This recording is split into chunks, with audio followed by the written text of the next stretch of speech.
আচ্ছা কোনছে আল্লাহ বড় না মানুষ বড়? ধরো গাদা, তুই কার হাতে কার জোড়া দেশ? কোড়ায় আল্লাহ আর কোড়ায় মানুষ। যেটা কবার কইছে ওইটা কন। আল্লাহ বড় না মানুষ বড়? আল্লাহ তো বড়। আল্লাহ বড়, তাহলে আল্লাহর কথা না হইনা মানুষের কথা শুনেন কে? কি কইতাছস? কি আর আল্লাহর কথা মানে না মানুষের কথা মানে? হ্যাঁ, কি আর মানুষের কথা শুনেন তাই না?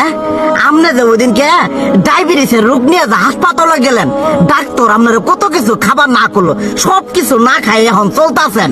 তাহলে আল্লাহ যে আপনারে কইছে যে হারাম খাবার না, সুদ খাবার না, কই আপনি তো কাম কাজ বাদ দিয়ে এলাকার আমাদের টাকা পয়সা না গায়ে খালি ওইলে দিয়েই খান, নিজেরা টেও হালাল ভাবে কামাই করেন না, ওই সুদ তো না করে টাকা করে লাভ আহে ওইলে দিয়ে দিয়ে চলেন আর পেটা বড় বানাইছেন।